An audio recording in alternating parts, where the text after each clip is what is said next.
Once again, welcome class 9th in our online class. Students, we have already started our chapter number 8, A House is Not a Home. Two parts already हम prepare कर चुके हैं इसके. Now come to page number 5 to 52 and passage number 2. There was no time to grieve. My mother rushed me out of the house. We would have to find a place to live, and I would have to go buy some clothes for school.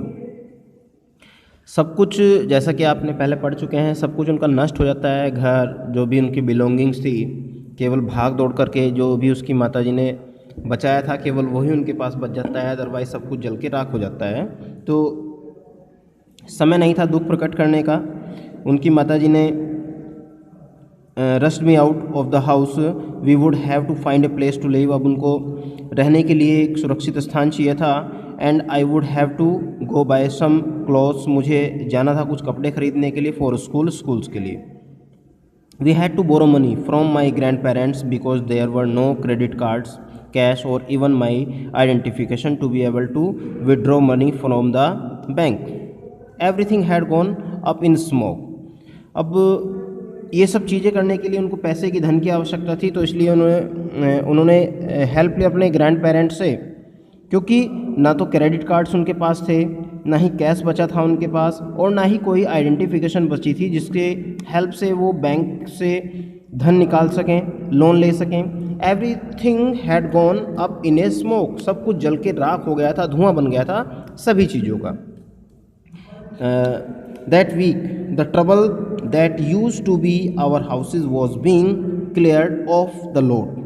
Even though we had rented an apartment nearby, I would go over to watch them clear away debris, hoping that my cat was somewhere to be found. She was gone.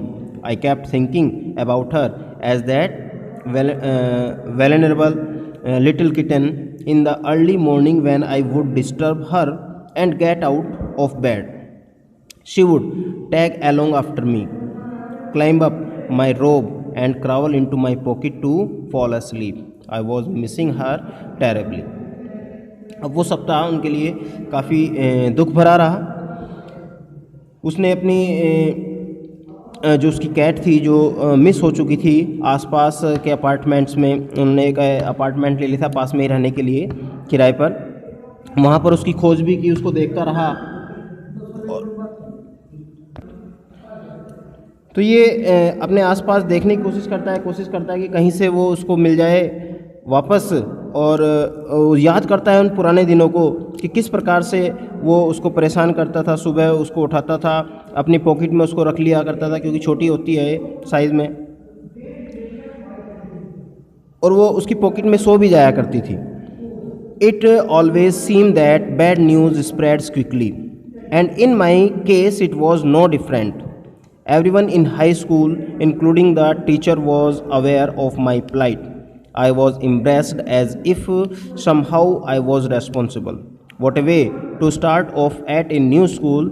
This was not the kind of attention I was looking for. The next day at school, people were acting even more strange than usual. I was getting ready for gym class at my locker. People were milling around me, asking me to hurry up. I thought it strange, but in the light of the past few weeks, nothing would surprise me. It almost seemed that they were trying to solve me into the gym. Then I saw why. There was a big table set up with all kinds of stuff on it, just for me. They had taken up a collection and bought me school supplies, notebooks, all kind of different clothes, jeans, tops, sweatsuits. It was like Christmas.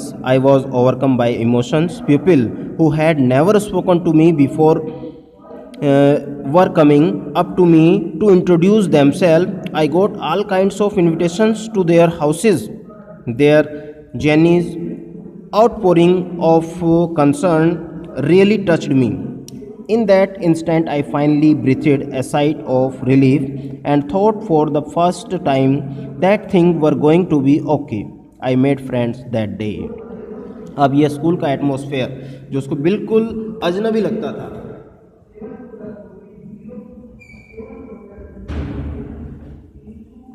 उस day में बिल्कुल लगा उसको जैसे कि ये friendly हो, बिल्कुल उसके परिवार के जैसा हो।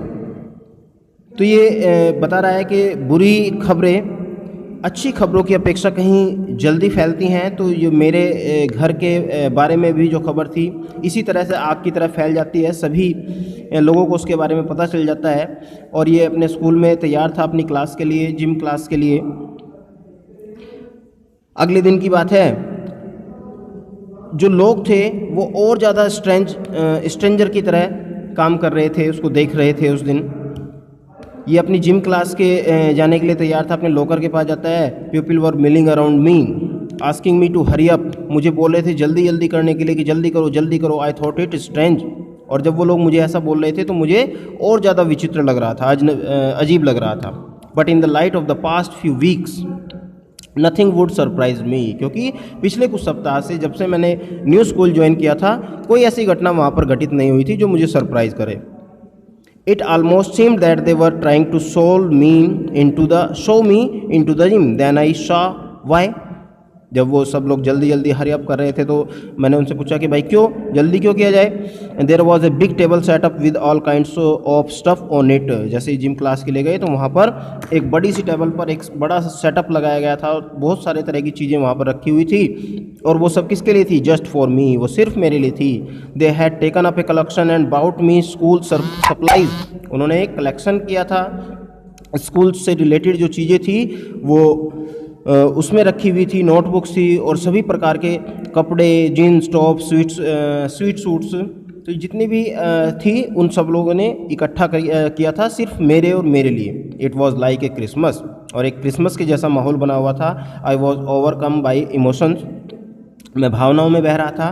People who had never spoken to me, वो लोग जो कभी मुझसे, जिन्होंने मुझसे कभी बात नहीं की, were coming to me to introduce themselves, वो आ रहे थे और अपने आप को मुझसे इंट्रोड्यूस करा रहे थे। I got all kinds of invitation to their houses, और हर प्रकार से संबंधित चीज़ें मुझे उनके घरों से मिल रही थी। Their genuine outpouring of concern really touched me, और उनका जो काइंडनेस थी, जेनरसिटी थी, उससे मैं काफ़ी भाव विभोर हुआ। In that instant I finally breathed a sight of relief and thought for the first time the things were going to be okay. और उस समय मुझे ऐसा लगा कि हाँ, सब कुछ नॉर्मल होने जा रहा है, और पहली बार मुझे ऐसा महसूस हुआ कि सब कुछ ठीक ठाक होने जा रहा है। I made friends that day, और उस दिन पहली बार मेरे वहाँ पर मित्र बने। अ मंथ्स लेटर, अब एक महीने के बाद, I was at my house watching them rebuild it. I was at my house, मैं अपने घर पर था, वॉचिंग दैम रिबिल्ड इट, जो उसको हमने दोबारा से तैयार किया था, दोबारा से प्रिपेयर किया था, मैं उसको देख रहा था। But this time it was different, लेकिन इस बार ये बिल्कुल अलग लग रहा था। आई वॉज नॉट अलोन, मैं बिल्कुल अकेला नहीं था। I was with 2 of my new friends from school, मेरे साथ मेरे 2 नए मित्र भी थे नए स्कूल से। It took A fire for me to stop focusing on my feelings of insecurity and open up to all the wonderful people around me.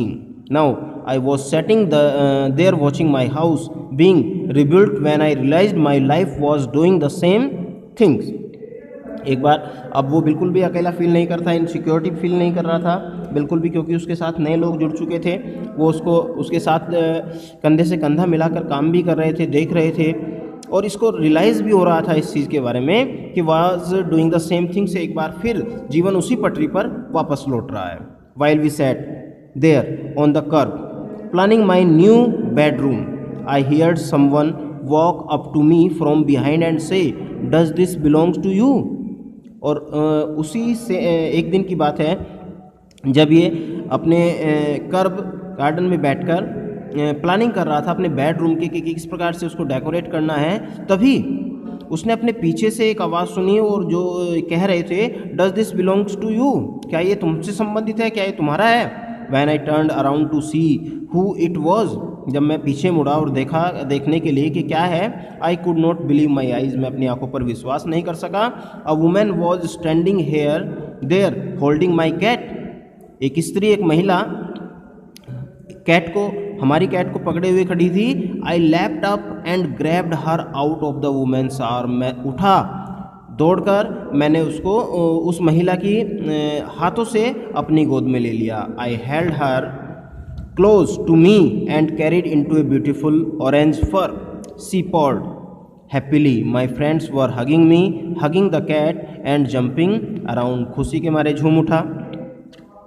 उसके जो फर थे वो बिल्कुल ब्यूटीफुल ऑरेंज की तरह दिखाई दे रहे थे। शी पॉर्ड हेल्पली, वो बिल्कुल उसने खुशी खुशी मुझे उसको दिया।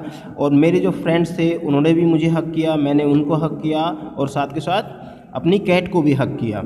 Apparently my cat had been so freaked by the fire that she ran over a mile away. Her collar had our phone number on it, but our phones had been destroyed and disconnected.